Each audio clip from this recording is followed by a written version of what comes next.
Hey, this is Stacia, and today I'm going to show you, sorry about that, a game that was played at the Parma Chess Club. This was the #1 game of the night, USCF rated, and I had to face a strong player, Johnny Hall. Now, Johnny Hall he's historically beat me every single game ever. I often get a pretty good position against him, and then he wiggles his way out or just beats me on time. So he's a faster player than me. He's a bit more tactical than me, at least historically so. But he asked me before the game. He said, Stacia, is today the day? And I was like, I don't know. In my fashion. And he said, no, you should be like, yes, it is, and like walk away with confidence, which is good advice on his part. So after he said that, I said, actually, yes, it is. And I walked away with confidence.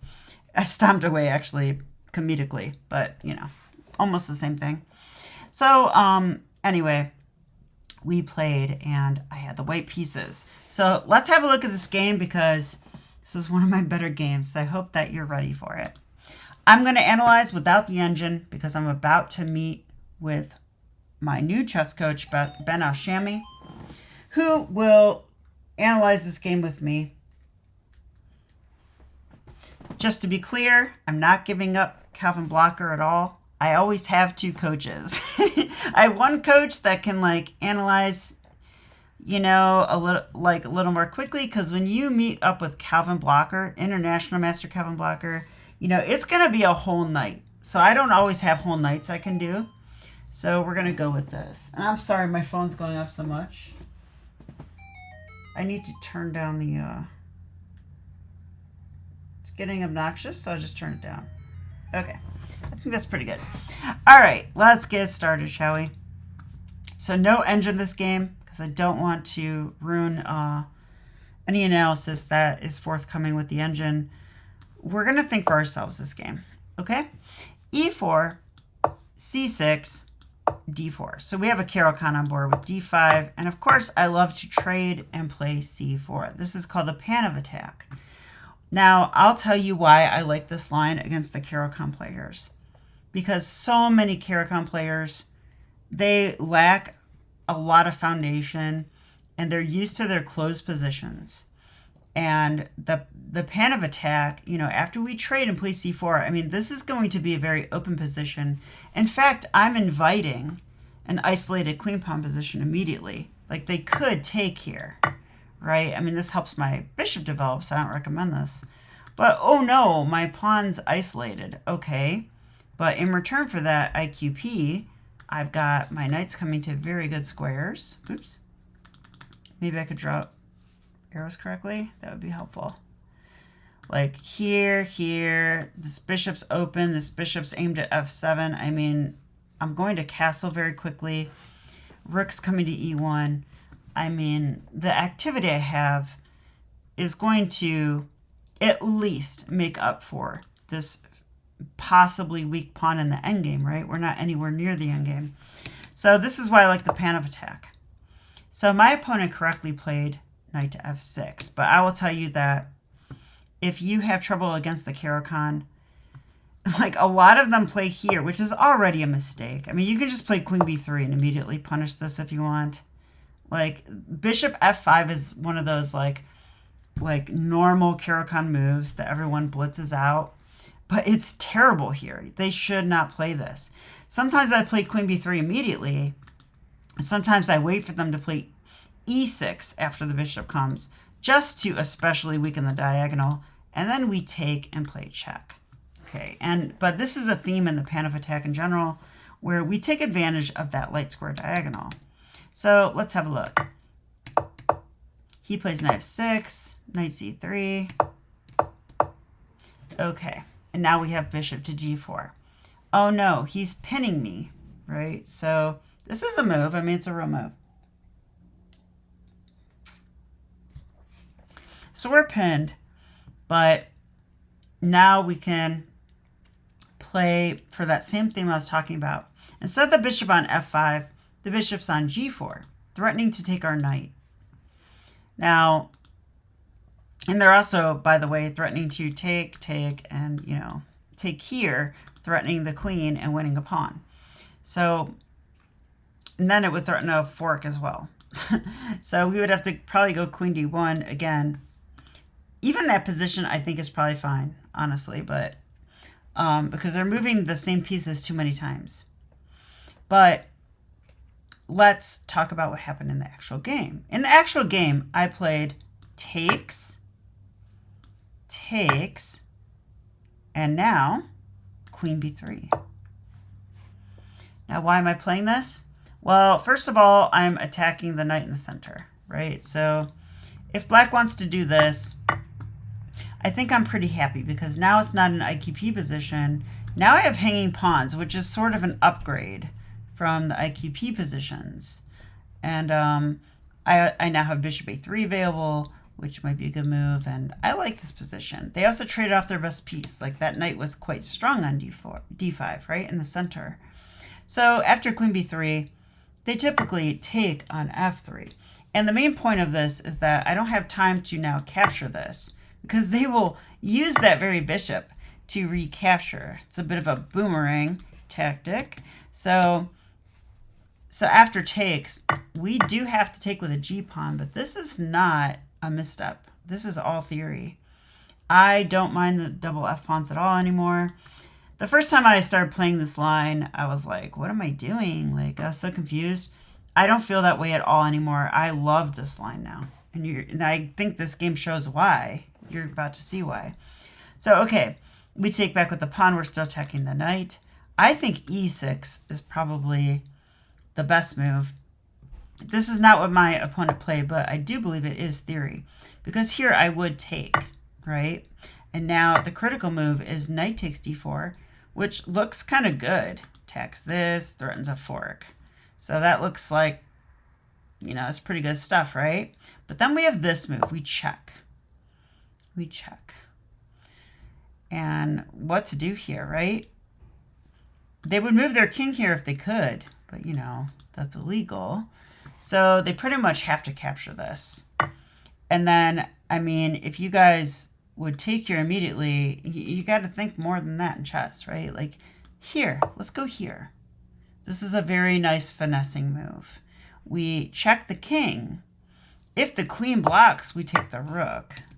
So they have to go here, right? So we misplace the king with this move. And after we misplace the king, only then do we capture. And now we're sitting kind of pretty in this position. I mean, okay, sitting pretty is maybe an overreaction. The position's like playable, and it follows Bobby Fischer versus, I think, Max Uwe, but I really should check that.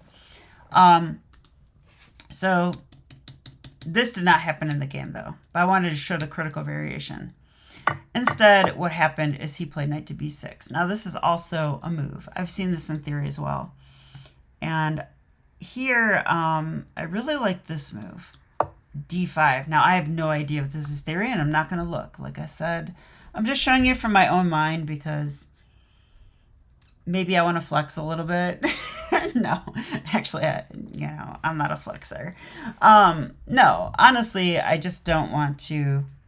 I don't want to look at anything the computer tells me. I want to analyze this objectively with my coach and just come up with our own ideas. Once I look at the computer engine moves, I'm going to state those during the analysis as if I know what they are. And I don't think that's healthy. I think I need to think for myself. So that's why I'm doing this. So after d5, I like this move a lot because, I mean, one of the very next moves black wants to play is e6, right? And we've already made that way more complicated. If e6 takes, and check, I don't think they want to do that necessarily, but in the meantime, their knight's attacked.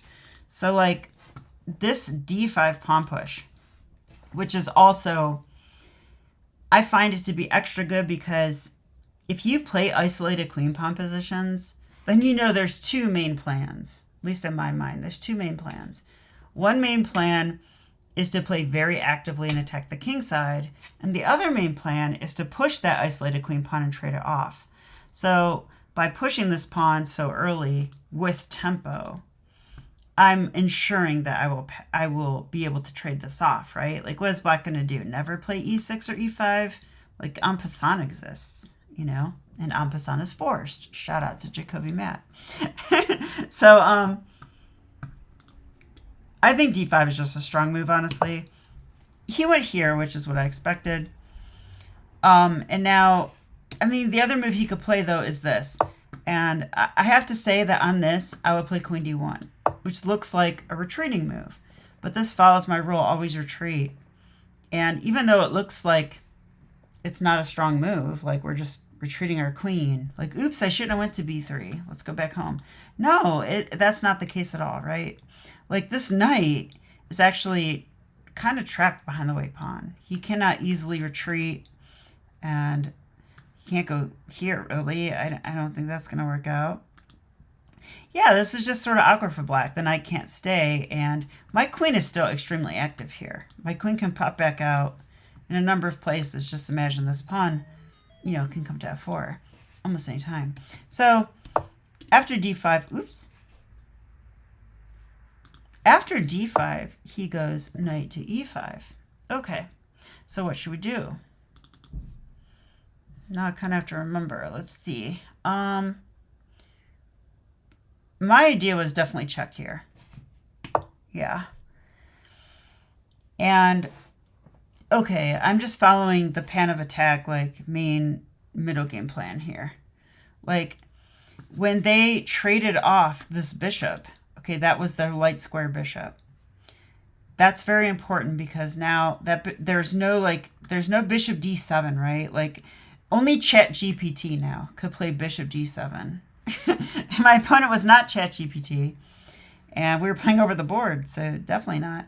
So you can't do that. That means this whole diagonal is weaker. So I like this check just for that reason alone. Now the knights have to do something about that, right? Because there's no other move. So he chose this knight. Now, I actually thought this was a mistake during the game, and I'm dying to check the engine, but I won't. I thought that this knight back was probably the better move. And just strategically, I'll say that I think this knight's vulnerable here. Yes, it's active, but it's also vulnerable, right? There's this move and maybe this move, although I think the bishop belongs on e3 in order to control a square. This square. Yeah, that square.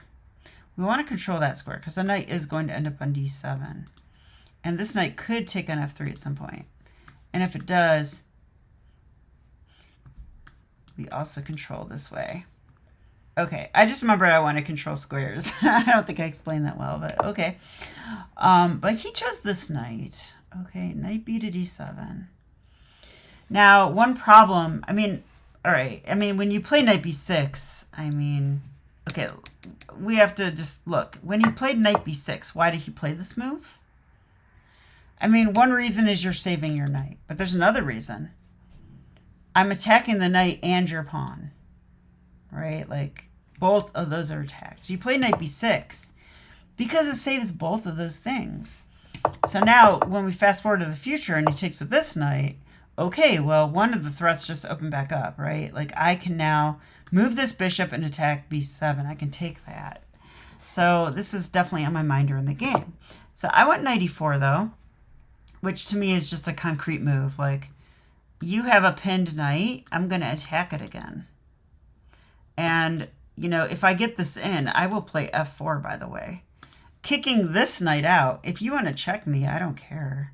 I mean, I know that the queen could take, but even if they don't, I'll play king e2. Like, I really, literally don't care.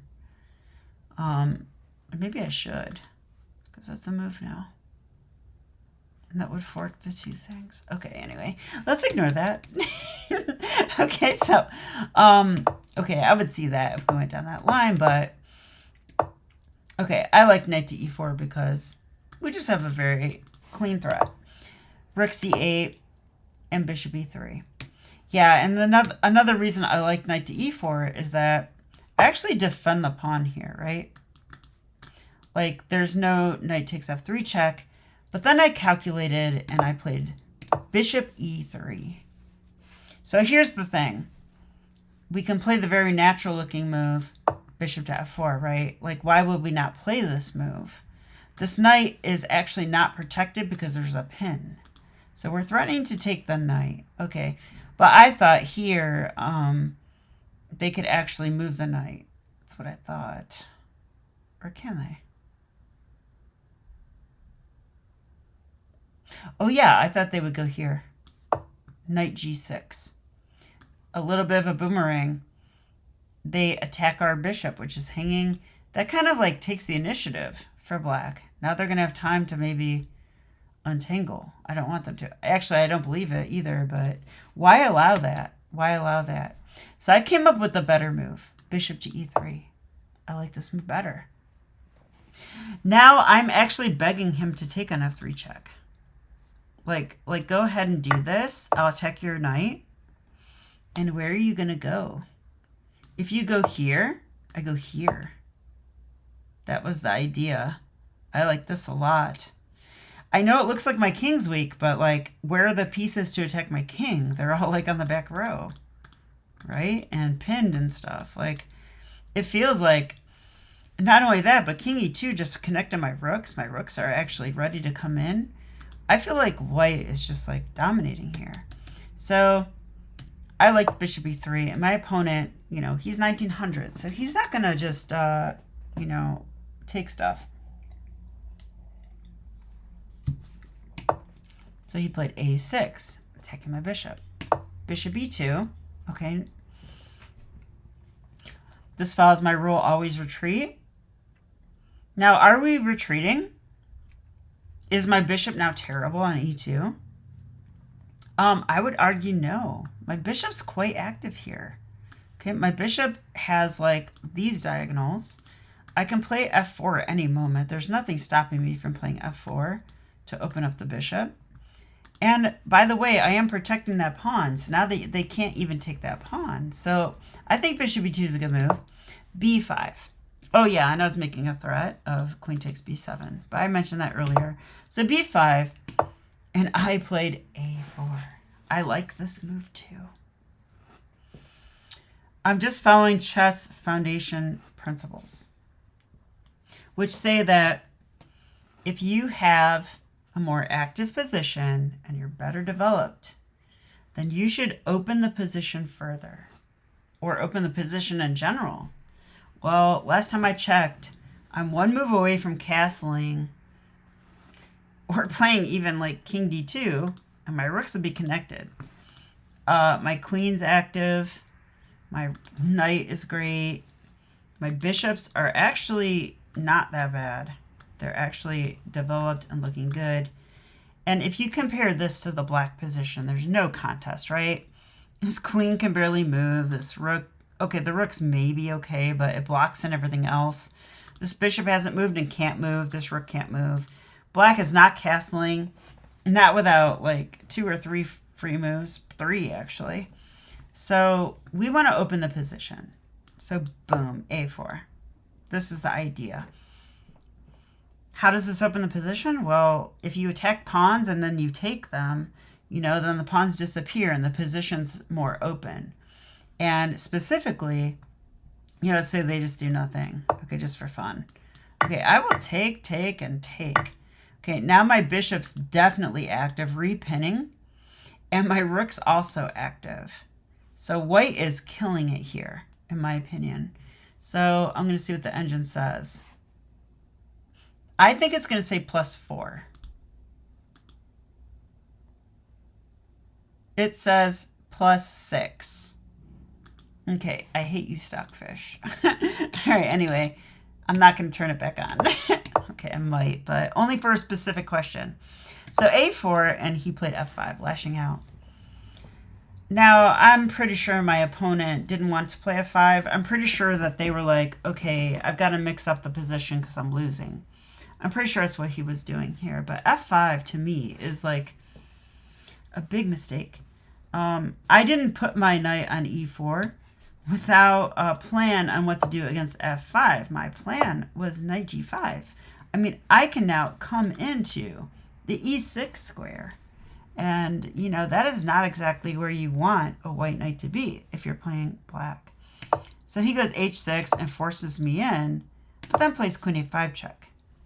I mean, Johnny Hall's a strong player, so of course he had ideas here. I think he was a little bit in desperation mode. The opening didn't go well, but he also is more than capable of, you know, calculating and tricking me. So I have to keep my head on straight. So after queen a5 check, I actually thought for quite a bit. And I came up with the move here, and I calculated a line that I'm quite proud of. So if you want to pause your video and decide what you would do here, go ahead and do so now.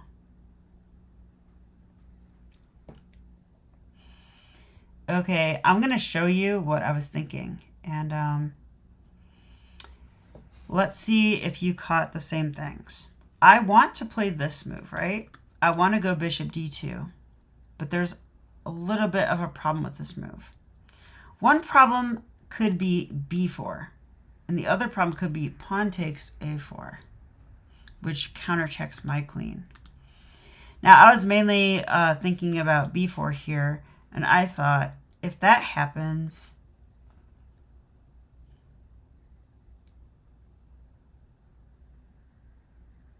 yeah, if that happens, I think I just take it.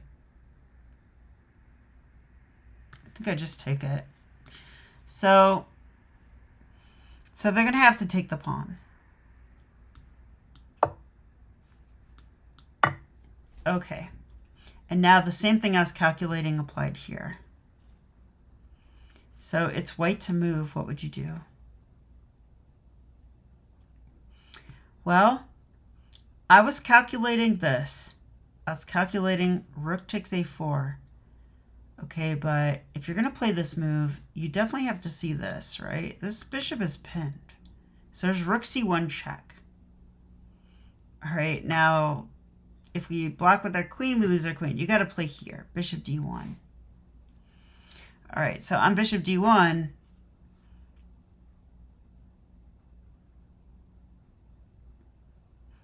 if they sack the rook, I don't think it's good enough. Not at all. Check, check. Their queen's still attacked. I think we're okay. So the problem I saw here is that now both my bishops are pinned. And he could play knight takes f3 check. So I actually calculated this. And I thought on this, though, if I take it, right, because the queen's protecting, he could take my rook. And then I saw this move, queen h5. Queen h5 check. And that black king is basically mated. The only move is g6 and queen takes g6, and that's it. It's checkmate. Okay, so that means he cannot take that rook. So now you know why I play this move. Rook takes a4. So I was pretty excited about this. I mean, when I play like this, it makes me realize I really am getting better at chess. You know, because I could have never done this 2 years ago. I was not playing a move like that. So rook takes a4, and sure enough, this all happened. Bishop d1. I mean, if you're black, how do you not go for this? I mean, this looks quite nice, right? Like, you play here and you're like, wow, you can't take my knight because I take your rook. But then I take it. And then you're like, oh, I can't take because, you know, checkmate. That's horrible. So I have to wrap this up because I have to leave in a second. But yeah, that was the main thing of the game, because after I take this knight, I'm up material. So what do you do? I mean, he came up with knight e5. Okay, this was the one move I was concerned about, because it does attack the queen. And also my rook's still attacked. Also, you know, everything's kind of hanging. But in this position, I realized I could just play simple. Let's just take, right? Let's just take. I let him take. And now I can play king e2, attacking the knight. He goes here. Okay. And now I had another cool idea, I thought. Bishop to c3. I am not letting this rook get out. I'm entombing the rook. And I'm intending to trap it. I'm intending to trap in. I also have nastier ideas, like moving the rook and taking this, and then after, you know, and then playing queen a4 check, which would then allow rook takes c1. So like, yeah, this is like, black's not even out of the water. So after bishop c3, he goes knight d7. That would block this check, right? But I went king d2, attacking the rook. Only move is king b1. And now white has a winning move. Now, I'll tell you, I was in time pressure here. I did not play this move. I actually went into just a completely winning endgame, like up a lot of material. Okay, that's fine enough if you're down on time. But, I mean, this is basically a 500 level tactic, right? Yeah, we check here.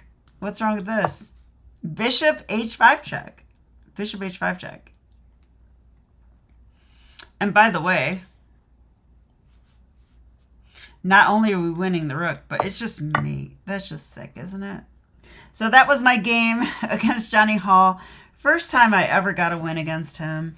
He's a good player. Trust me, like, if you only know him from this game, then this is not a good representation. Like, he's very strong, and he tricks me all the time. I just happened to have his number this day, and but I feel good about the game in general. I feel like I followed good principles, and I also calculated well. So I'm feeling actually pretty good going into Kings Island this weekend. So hope you enjoyed the video, and I'll be back with more chess. Okay, bye.